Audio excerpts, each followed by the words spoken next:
அனைத்து நண்பர்களுக்கும் வணக்கம். இன்றைக்கி இந்த வீடியோவில் எதை பற்றி பார்க்க போகிறோன்னா, 2 டே சீரியல் ரிவ்யூ பார் கௌரி. கௌரி சீரியலில் அடுத்தடுத்து என்னென்ன சுவாரஸ்யமான நிகழ்வுலாம் நடக்க போகும் தான் இன்றைக்கி இந்த வீடியோவில் பார்க்க போகிறோம். அதுக்கு முன்னாடி நம்மளோட சேனலுக்கு முதல் முறை வரையும் நம்மளோட சேனலை சப்ஸ்கிரைப் பண்ணிக்கோங்க. கூடவே பெல் ஐக்கானை கிளிக் பண்ணிக்கோங்க. இந்த வீடியோ பிடிச்சிருந்தா லைக் பண்ணுங்கள். இந்த வீடியோ பிடிக்கலாம் டிஸ்லைக் பண்ணுங்கள். வாங்க ஃப்ரெண்ட்ஸ், வீடியோக்குள்ளே போகலாம். வீடியோக்குள்ளே போகிறதுக்கு முன்னாடி உங்களுக்கு கௌரி பாப்பாவை பிடிக்குமா, இல்லை துர்காவை பிடிக்குமா, இல்லை டிஎஸ்பி நந்தினி பிடிக்குமா, இல்லை மாசாணி அம்மனை பிடிக்குமா, இல்லை கௌரி அம்மனை பிடிக்குமான்னு மறக்காம கமெண்ட்டில் சொல்லுங்கள்.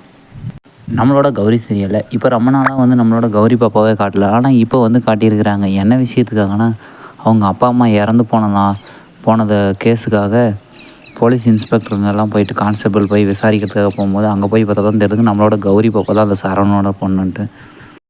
இந்த விஷயத்தெல்லாம் தெரிஞ்சுக்கிட்ட நம்மளோட டிஎஸ்பி நந்தினி மேடம் உடனே பரபரப்பாக அசோக்கு ஃபோன் பண்ணி நடந்த விஷயத்தெல்லாம் சொல்லும்போது, நம்மளோட அசோக்கும் ஃபோன் பண்ணி டிஎஸ்பி நந்தினி கிட்ட சொன்னதையும், டிஎஸ்பி நந்தினி மேடம் சொன்னதையும் நம்மளோட ஆவுடையப்பன்கிட்ட தனியாக பேசிகிட்டு இருக்கிறாரு நம்மளோட அசோக்.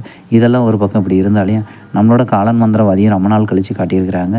காலன் மந்திரவாதிக்கிட்ட ஆவுடையப்பன் ஃபோன் பண்ணி இந்த மாதிரி தான் நம்மளோட அசோக்கு ஜிஎஸ்பி நந்தினி ஃபோன் பண்ணி இப்படியெல்லாம் சொல்லியிருக்கிறாங்கன்ட்டு, இதனால் என்னை காப்பாற்றுங்க இந்த விஷயத்தில் அப்படிங்கிறதே வெளிப்படையாக சொல்லியிருக்கிறாங்க. இன்னும் வழி இந்த சிலையை கடத்துறது இந்த துர்கா உயிரோடு இருக்கிறாளா இல்லையாங்கிறதையும் காட்டலைங்க.